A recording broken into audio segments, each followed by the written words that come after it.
안녕하세요. 서초동 부동산 김철주입니다. 오늘은 매각 불허가 신청하고 매각 허가 결정 취소 신청에 대해서 알아보도록 하겠습니다. 우리가 이제 이철 보증금 내고, 이철 보증금도 옛날에 2005년 이전에는 그 내가 쓰는 가격에 10%를 냈는데 2005년부터 그 최저 매각가에 10%를 내요. 좀 덜 내는 거죠. 그 서울 같은 데는 물건에 상관없이 20% 저감되고 지방은 30%씩 저감되는데요. 요게 이제 매각 불허가 신청했는데 허가가 돼가지고 적시항고할 때는 내가 보증금 최저 매각 가격에 냈지만 그거 외에 그 내가 쓴 가격에 10%를 또 추가해서 항고 보증 공탁을 해야 돼요. 이거 전에 현금 공탁해야 되기 때문에 쉽지가 않아요. 돈 다 떼일 수가 있어요, 기각되면. 근데 이제 여러 가지 방법이 있어요. 내가 만약에 농지 취득 자격증 및 농지법하고 그 심사 예규가 있는데 그게 해당될 때는 농취증을 해야 돼요. 이건 농지 취득 자격증명은 실제 현황을 기준으로 해요. 실제 가보니까 이게 밭으로 농지로 쓰고 있다. 그러면 농지 취득 자격증명 해야 돼요. 근데 농지로 돼 공부상에는 가보니까 농지가 아닌 경우는 안 내도 되고요. 근데 1973년 이전에는 그 농지에다가 집을 지을 수 있었어요. 근데 1973년, 지금부터 51년 전이죠. 그때 법이 개정돼 갖고 이제 농지에는 우리나라 삼면인 바다고 또 이게 농 경자유전의 원칙이 적용되는 것이잖아요. 그래가지고 그 농지에는 건축을 못하고 그랬어요. 자, 이때 이 불법 건축물 있잖아요. 73년 이후로 하면 농지 지으면 이게 불법 건축물이 되는데 농지 취득 자격증명을 원상 회복하는 조건으로 아니면 뭐 내가 이렇게 약간의 불법이 있으면 이제 원상 회복 통지하고 아니면 각서 쓰든지 반려하는 조건 여러 가지 상황 따라 달라요. 농지 취득 자격증명에 대해서는. 자, 이런 거 있을 때 내가 농지 취득 자격증명을 받을 수 있을 것 같아요. 근데 그 보통 일주일 이내에 발급을 해야 돼요. 왜냐하면 매각 불허가 신청 내가 낙찰받고 오늘이 목요일이잖아요. 다음 주 목요일까지 매각 허가 결정되고 또 일주일 되면 확정이 되고 그 다음에 30일에 대금 납부 기회를 주걸랑요. 자, 일주일밖에 안 되는데 어떤 농지 취득 자격증명을 내가 시골 군청이나 업장에 가가지고 발급받으려고 보니까 이거 담당자가 이렇게 얘기할 수가 있어요. 이거 내가 해보니까 거기 실제 사용하는지 여부에 대해서 심사하면 일주일 넘어 걸리고 몇 달 걸려요. 이렇게 얘기하는 경우 있어요. 자, 이때 써먹을 수 있는 게 이제 적시항고예요. 적시항고 하면 기간이 많이 늘어나니까. 그리고 매각기일 연기 신청도 있어요. 여러 가지 사유가 있고 제 블로그나 유튜브 보면 이런 걸 옛날에 많이 다뤄놨어요. 그리고 이제 일주일 내에 할 수 있는 게 매각 불허가 신청인데 민사집행법 121조에 보면 7가지 사유가 있어요.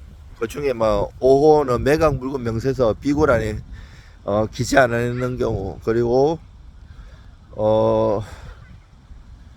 6호 같은 경우는 물건의 상태가 심하게 변동되거나 권리관계가 복잡하게 변동되고 그 대원 판례도 여러 가지 있어요.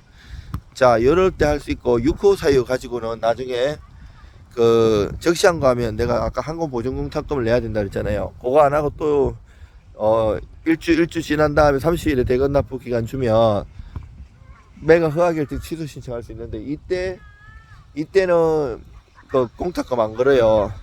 요때는 이제 6호 사유로 매각 허가 결정 취소 신청할 수 있는 거예요. 자, 내가 이제 낙찰 받아고 집에 오니까 그전에는 집에 안에 내부를 못 보는 경우도 많아요. 저 같은 경우 기술적으로 볼 수 있는 방법은 있는데요.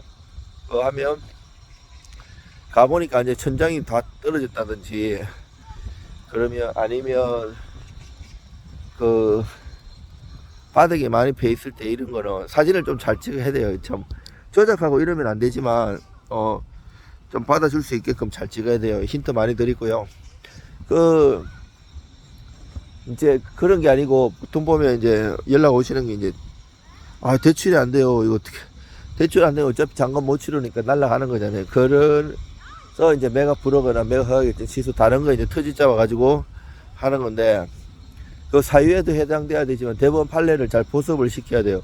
걸발도 좋고 계장님이나 그 사법부장님도 잘 말씀드려가지고 이것이 이 사유에 해당된다고 잘 건의를 해야 돼. 법원마다 다르고 이게 지금은 사법보좌관님하고 계장님들 하시고 법원마다 다 다르시잖아요. 2년에 한 번씩 로테이션 되시고 그래서 그거를 잘 이해를 시키고 설득을 시키는 게 중요한 작업이고요.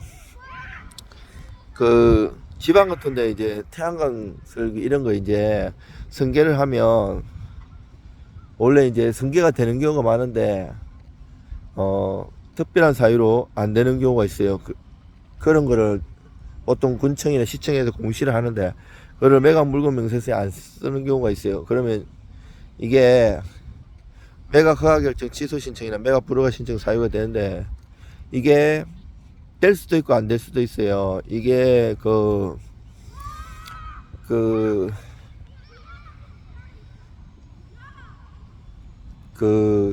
제가 지방에 처리했던 큰 건 중에 하나가 그때 당시에 막 3, 40억 하는 거 땅하고 그 태양광 이런 거하고 다 이제 그거를 인수되는 건 줄 알고 받았는데 인수가 안 돼갖고 허가가 안 나는 경우였어요. 이런 경우 잘 소명해갖고 매각 허가결정 취소 신청해갖고 성공도 했었고요. 여러 가지 이제 문제가 되는 경우들 많이 있어요. 많이 있고 또 사유 따라 그때그때 해야 할 것들이 많이 있어요. 이제 최근에 보통 이제 경매에 한글로 안 쓰고 숫자를 쓰는데 입찰 내역서에다 입찰 신청서에다가 공 하나를 잘못해갖고 단위가 엄청 커져요. 나는 10억을 쓰려고 했는데 100억을 쓴 경우 이거 옛날에는 지방마다 매각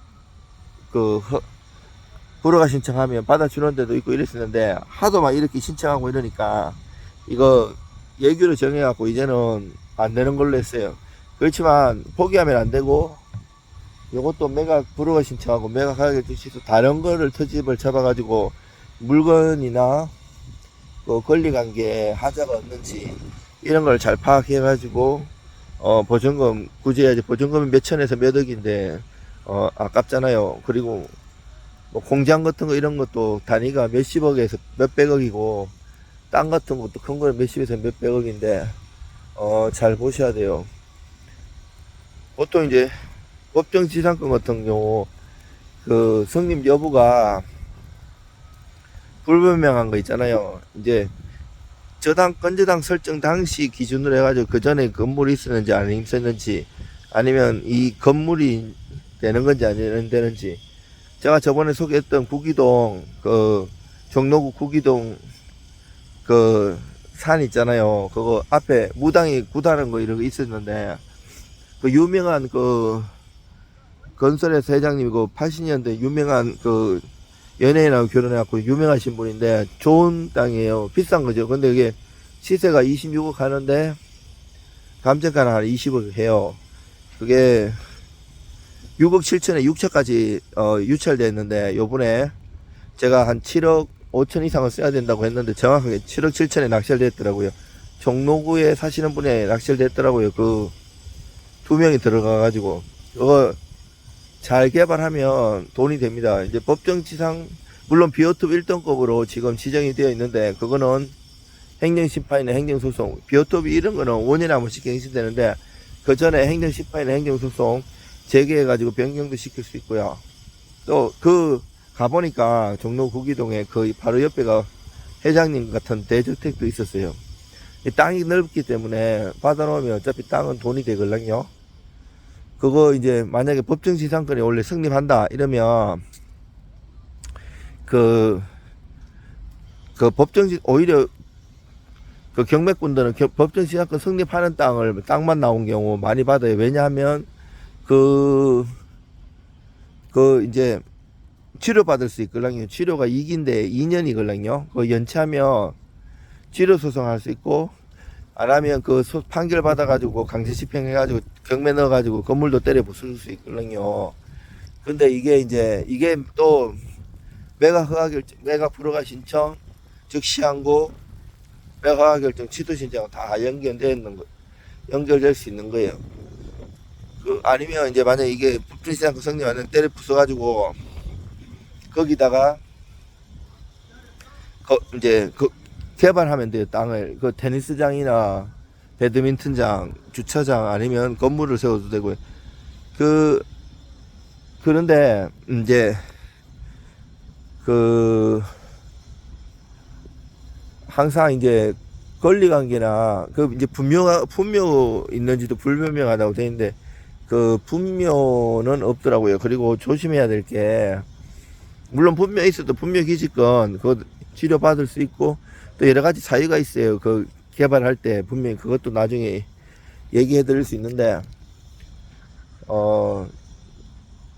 그때 상황 따라 가지고 잘 대처를 해야 돼요. 대충 해갖고는 안 되고요. 돈이 좀 묶일 수가 있어요. 그런 건 대출이 안 되기 때문에 생돈이 들어가죠.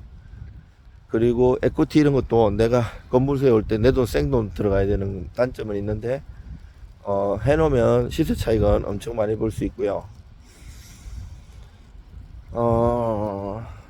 예, 여러 가지 있는데 오늘은 요 정도 하기로 하겠습니다. 건강하십시오.